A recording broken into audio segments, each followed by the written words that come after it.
The year was 2387. Far across the galaxy, the Zephyrian Empire ruled over everything they could see. For 3,000 years, they had been the kings of space. Their empire was huge. It covered 47 star systems and controlled hundreds of different alien races. The aliens had no choice but to obey. The capital planet was called Nexus Prime.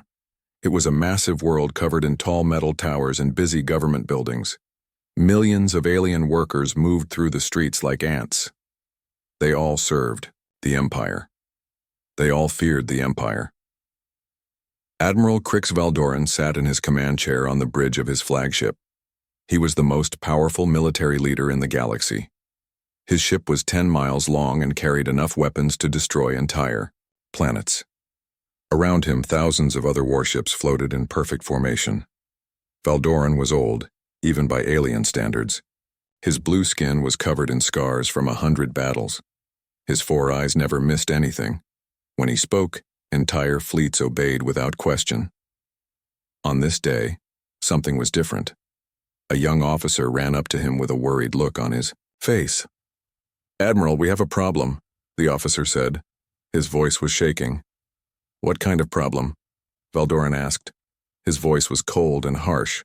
"Our scouts at the edge of the galaxy have detected something strange. Ships are coming from unknown space. The energy readings make no sense." Valdoran looked at the data on his screen. The numbers were confusing. Whatever was coming toward them was using technology he had never seen before. This made him angry. The Empire knew about every advanced race in the galaxy. How could there be ships they did not recognize? "How many ships?" he asked. 12, sir. They are much smaller than our vessels." Valdoran laughed. "Only 12 ships? This would be easy." He had destroyed entire civilizations with less effort than it took to eat breakfast. "Send the 7th Battle Group to meet them," he ordered. "Tell them to capture 1 ship for study. Destroy the rest." Meanwhile, far away in space, Captain Jake Morrison stood on the bridge of his own ship. The UNS Liberty was humanity's first real starship. It was only half a mile long, tiny compared to alien vessels, but it represented something amazing. For the first time in human history, people from Earth were traveling to the stars. Morrison was a tall man with short brown hair and steady green eyes. He had been chosen to lead this mission because he was calm under pressure. Behind him stood his crew of 30 humans, all the best Earth had to offer. "Captain, we are approaching the edge of unknown space," said Commander Lisa Hayes. She was his second in command, a smart woman with black hair and quick thinking skills. "Any signs of life?" Morrison asked. "Yes, sir. Lots of signs. There are radio signals everywhere. This part of the galaxy is full of civilizations." Morrison felt excited. Humanity had always wondered if they were alone. Now they knew the answer. The galaxy was full of life. Dr. Amy Foster, the ship's science officer, looked up from her computer. She was young but very smart. Her blonde hair was always messy because she forgot to brush it when she was working. "Captain, I am reading massive. Structures ahead.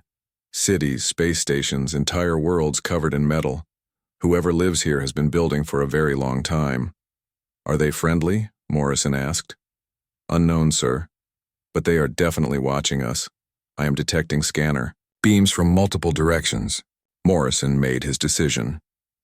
"Open communication channels. Let them know we come in peace." Lieutenant Ben Parker, the communications officer, began broadcasting messages. He sent mathematical formulas, pictures of Earth, and simple words in many languages. The message was clear. Humans wanted to be friends. The response came quickly. It was not friendly. A harsh alien voice filled the bridge. "Unknown vessels, you have entered Imperial space without permission. This is a crime punishable by death. Surrender immediately or be destroyed." Morrison looked at his crew. They all looked worried. Commander Hayes checked her weapon systems. "Captain, I am reading a large fleet moving toward us. Over 200 ships. Each one is much bigger than anything we have." Morrison felt his heart beat faster. He had hoped first contact would be peaceful. It seemed the galaxy had other ideas. "How long until they reach us?" he asked. 20 minutes, sir." Morrison walked to the center of the bridge. Around him, His crew waited for orders. Behind them, 11 other human ships also waited. Earth was counting on them. Humanity's future was in their hands. "Send a message to the alien fleet," Morrison said. "Tell them we are explorers from Earth. We mean no harm. We just want to talk." Parker sent the message. The response was immediate and brutal. "You will surrender now or face the full power of the Zephyrian Empire. This is your final warning." Dr. Foster looked up from her sensors. "Captain, their ships are massive. I have never seen anything like them. Each one has enough firepower to level a continent." Morrison thought quickly. Humanity had spent 50 years preparing for this moment. Their ships were small but advanced. Human technology was different from anything else in the galaxy. Maybe that would be enough. "All ships, battle stations," Morrison ordered. "Prepare for combat." Commander Hayes activated the ship's weapons and shields. Around them, the other human vessels did the same. They were outnumbered almost 20 to 1, but they would not surrender without a fight. In the distance, the Zephyrian fleet approached, like a storm cloud. Admiral Valdoran was confident this would be an easy victory. He had no idea that he was about to face something completely new. The two fleets moved toward each other through the darkness of space. Neither side knew that this moment would change the galaxy forever. The age of the Empire was about to end, and the age of humanity was about to begin. Admiral Valdoran watched the approaching human ships on his main screen. They looked like toys compared to his massive warships. His flagship alone was 20 times bigger than the largest human vessel. He had fought many wars and destroyed countless enemies. This would be another easy victory. "Deploy the 7th Battle Group," Valdoran commanded. 200 ships should be enough to handle 12 primitives. Around him, his officers smiled. They had seen this many times before. New species would enter Imperial space thinking they were strong. The Empire would crush them quickly. Then the survivors would become slaves. The Zephyrian ships moved into attack formation. Each vessel was a floating fortress covered in weapons. They had ruled the galaxy for 3,000 years using these same ships. Nothing could stand against them. Captain Morrison watched the alien fleet approach. The ships were huge and threatening. Each one bristled with weapons that could destroy cities. But Morrison was not afraid. Humanity had spent decades preparing for this moment. "Commander Hayes, what do our sensors tell us about their weapons?" Morrison asked. Lisa Hayes studied her instruments carefully. "They are using plasma cannons and ion beams, sir. Very powerful but old technology. Our shields should handle them." Dr. Foster looked up from her science station. "Captain, their ships are big but slow. They rely on heavy armor instead of speed. Our vessels are much more mobile." Morrison nodded. Human ships were built differently. They were smaller and faster. Earth's engineers had focused on advanced technology instead of raw size. "Lieutenant Parker, send one more message," Morrison ordered. "Tell them we do not want to fight." Parker broadcast the message across all frequencies. "Zephyrian Fleet, this is Captain Morrison of Earth. We are peaceful explorers. We do not wish to fight. Please allow us to talk." Admiral Valdoran received the message and laughed. "Peaceful explorers, they all say that. Open fire with warning shots. Show them the power of the Empire." The Zephyrian ships fired their massive weapons. Bright beams of energy shot across space toward the human fleet. The shots were meant to disable the human ships and force them to surrender. But something unexpected happened. The human ships simply absorbed the energy beams without any damage. Their shields glowed briefly and then returned to normal. On the bridge of the Liberty, Commander Hayes smiled. "Direct hits, sir. No damage to any of our ships." Morrison felt relieved. Human shield technology was working perfectly. The aliens were using brute force while humans used smart science. Admiral Valdoran could not believe what he was seeing. His warning shots should have crippled the enemy vessels. Instead, they had no effect at all. "Impossible," he muttered. "Increase power and fire again." The Zephyrian fleet fired a second volley. This time they used full power. The energy beams were bright enough to light up the darkness of space. Any normal ship would have been destroyed instantly. Again, the human ships absorbed the attacks without damage. Dr. Foster monitored the energy readings and shook her head in amazement. Captain, their weapons are incredibly primitive. They are. Just throwing raw energy at us, our quantum shields can handle 10 times this much power. Admiral Valdoran was getting angry. No one had ever survived his attacks before. He decided to end this quickly. All ships full assault, he commanded. Destroy them now. 200 Zephyrian warships opened fire at once. The space between the fleets lit up like a star. Thousands of energy beams shot toward the tiny human fleet. It was enough firepower to destroy an entire planet. The human ships moved like dancers in space. They were fast and graceful compared to the slow alien vessels. Captain Morrison watched his fleet spread out into attack formation. All ships, evasive maneuvers, Morrison ordered. Show them what human engineering can do. The human vessels twisted and turned through the enemy fire. Their advanced engines allowed them to change direction instantly. Most of the alien shots missed completely. The few that hit were easily absorbed by their shields. Commander Hayes targeted the nearest Zephyrian ship. Captain, request permission to return fire. Morrison hesitated for a moment. Once they fired back, there would be no going back. But the aliens had made their choice. Permission granted, Morrison said. All ships, engage the enemy. The human ships revealed their weapons for the first time. Instead of large, clumsy cannons, they used focused particle beams. The beams were thin but incredibly powerful. They could cut through any material like a hot knife through butter. The first human shots hit their targets perfectly. The particle beams sliced through Zephyrian armor as if it was paper. 3 massive alien warships exploded in brilliant fireballs. Admiral Valdoran watched in horror as his ships were destroyed. "What kind of weapons are those?" he shouted. His science officer was studying the readings frantically. "Admiral, I have never seen anything like this. Their beams are using focused quantum energy. Our armor cannot stop them." More human ships opened fire. Each shot destroyed or crippled a Zephyrian vessel. The alien fleet, which had seemed so powerful minutes before, began to fall apart. Dr. Foster was analyzing the enemy ships as they fought. "Captain, their technology is hundreds of years behind ours. They have been using the same weapons for centuries. They never needed to improve because no one could fight back." Morrison understood. The Empire had become lazy.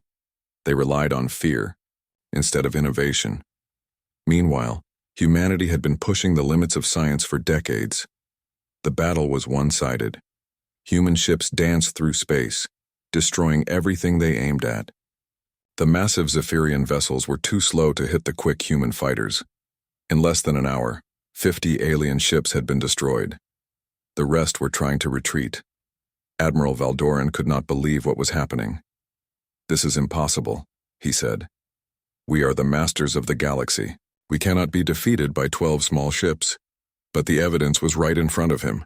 His mighty fleet was being torn apart by enemies he had thought were primitives.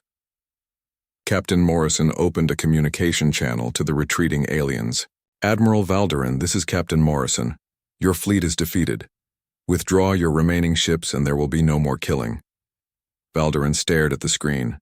This human was offering him mercy. No one had ever defeated the Empire before. No one had ever shown them mercy either. "This is not over," Valdoran said. "The Empire has thousands of ships. You cannot fight us all." Morrison looked sad. "We do not want to fight anyone. But we will not let you hurt innocent people. The age of Empire is ending, Admiral. It is time for something better." The remaining Zephyrian ships retreated into the darkness. Behind them, they left the wreckage of their once mighty fleet.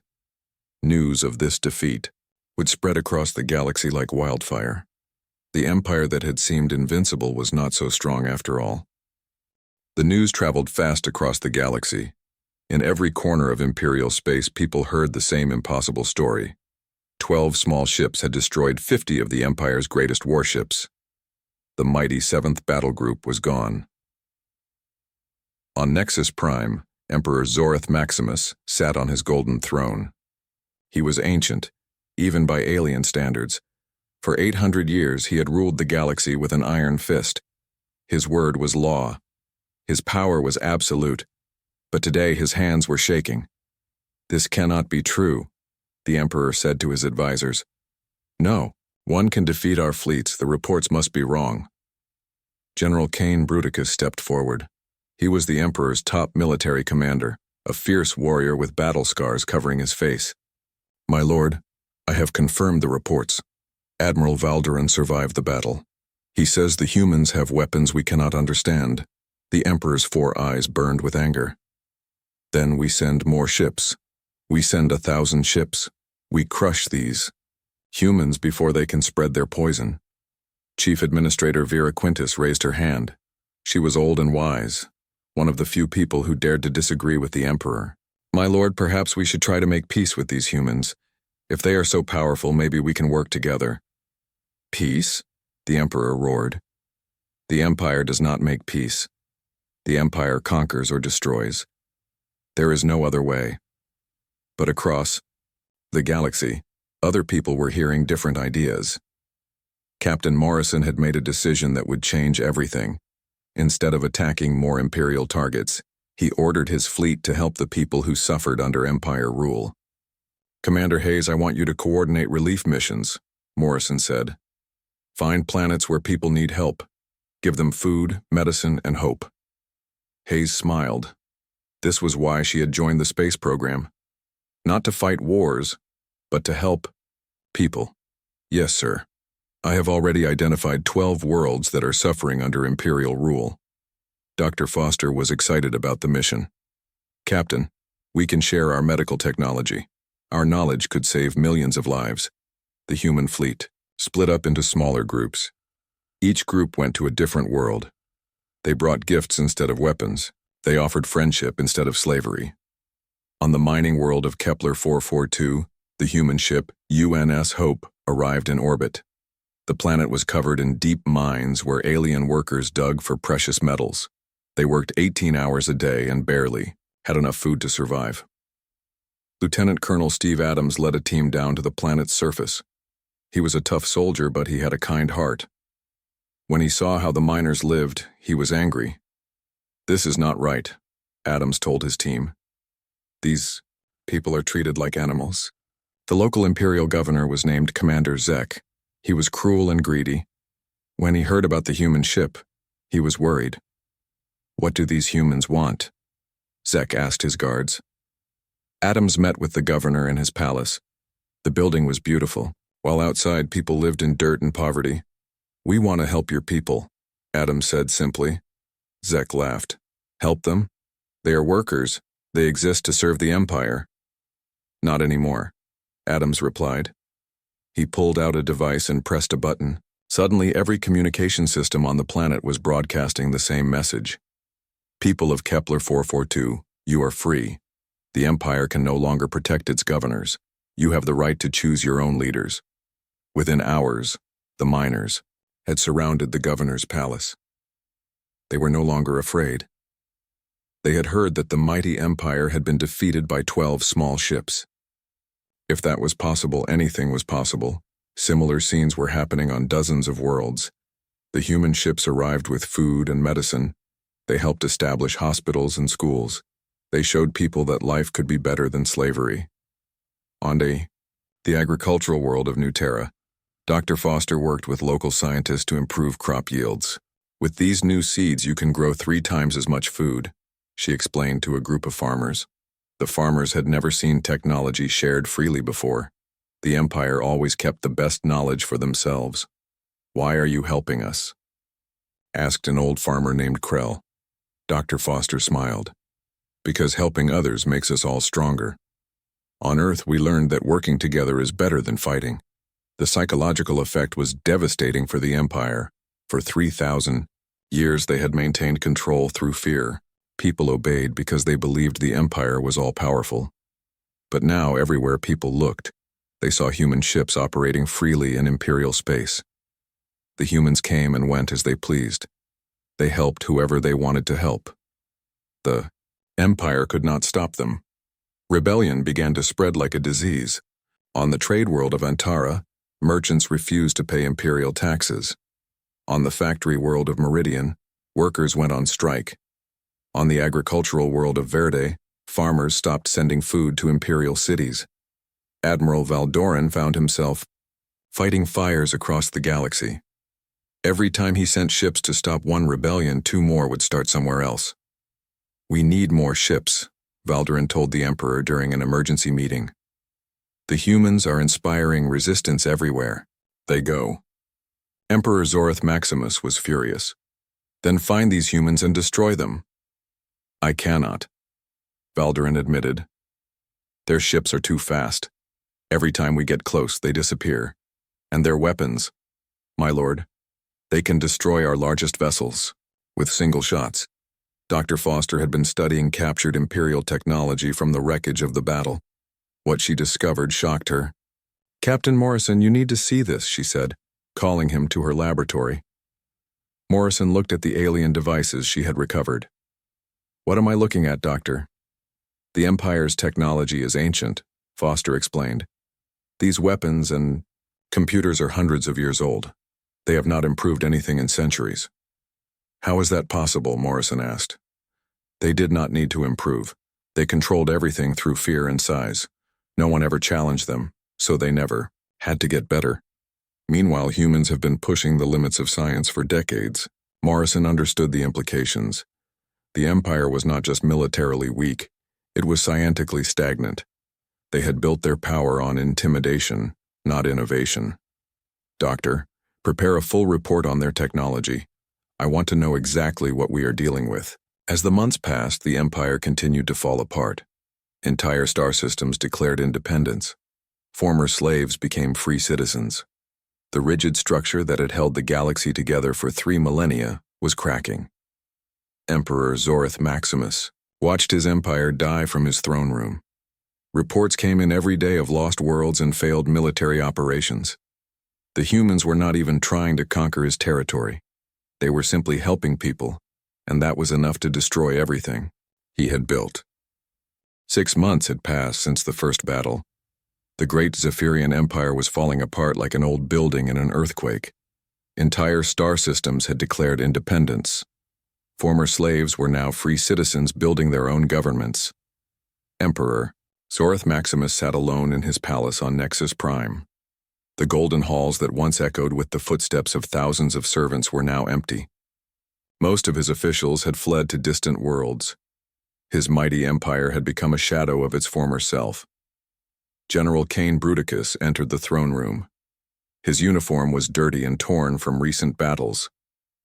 "My lord, we have lost 3 more systems this week.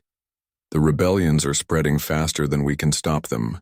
The Emperor looked older than his 800 years. "How many loyal worlds do we still control?" "Less than 20, my lord. And even those are wavering.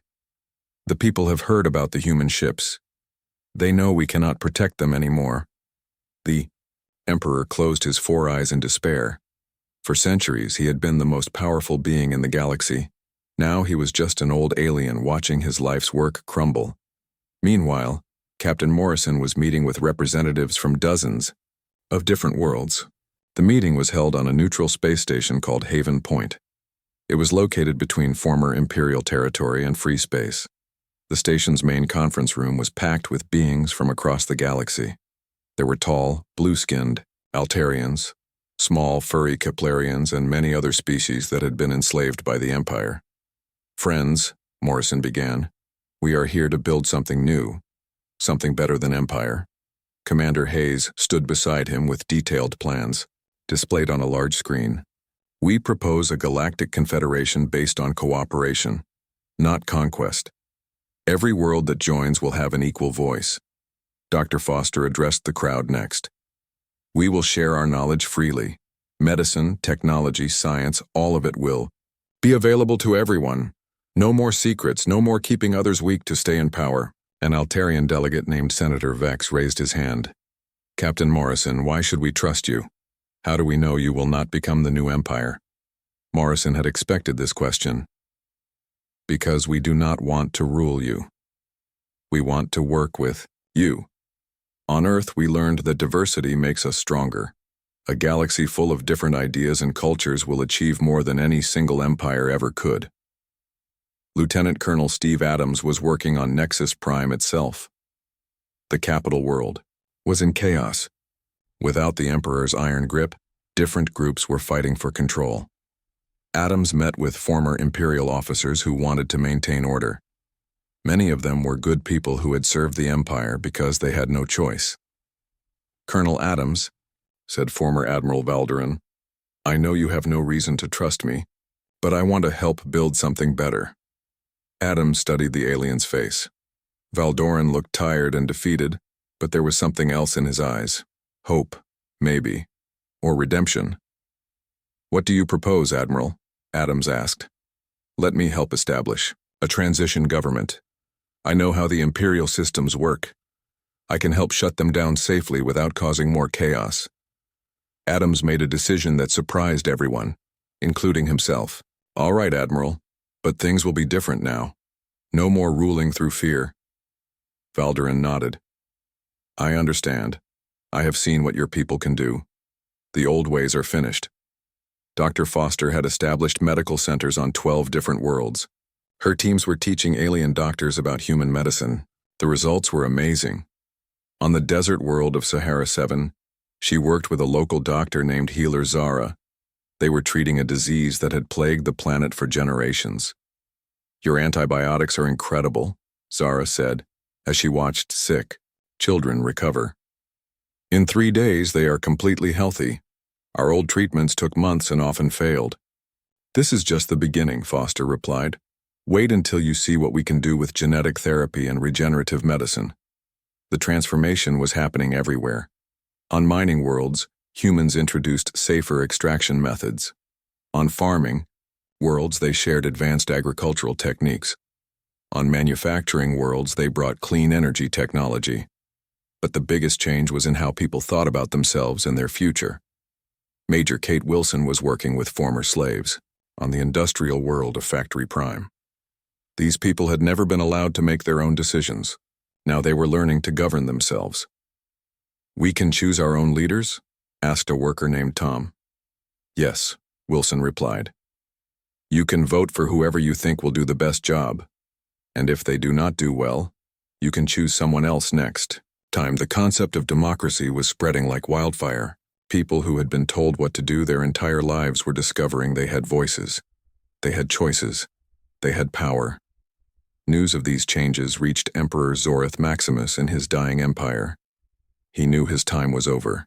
In desperation, he sent a message to Captain Morrison. "Human Captain," the Emperor said in his transmission, "I offer you a deal. Rule the galaxy with me. Together we can bring order to this chaos." Morrison's reply was simple and direct. "Your Majesty, I do not want to rule anyone. I want to help everyone rule themselves." The Emperor could not understand this concept. In his mind, someone always had to be in charge.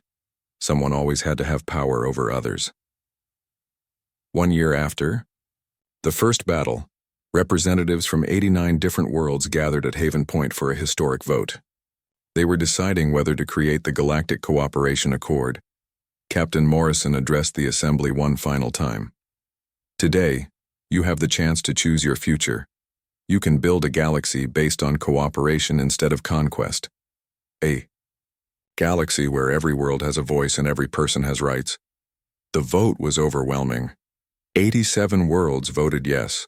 Only 2 voted no, and those were worlds still loyal to the old empire. Former Emperor Zorith Maximus watched the ceremony. From his empty palace, he was no longer an emperor. He was just an old alien who had lived too long and learned too late that power built on fear could not last forever. Admiral Valderan stood beside the human delegates as the new accord was signed. He had found redemption by helping to build something better than what he had once served. Dr. Foster was already planning the next phase. "Captain, with this confederation in place, we can start exploring beyond our current borders. There are whole regions of the galaxy we have never seen." Morrison smiled as he looked out at the stars through the station's massive windows. "The universe is big, Doctor, and now we have friends to explore it with." The ceremony ended with a simple but powerful moment. Representatives from dozens of different species stood together and pledged to work for the common good. The age of empire was over. The age of cooperation had begun. Captain Morrison made his final log entry about the mission. We came to the stars looking for new worlds. Instead, we found something more valuable. We found partners for humanity's greatest adventure yet. Outside the station, ships from many different worlds flew together in formation. They were no longer conquerors or subjects. They were explorers, scientists, and friends, ready to discover what wonders the galaxy held for those brave enough to seek them together.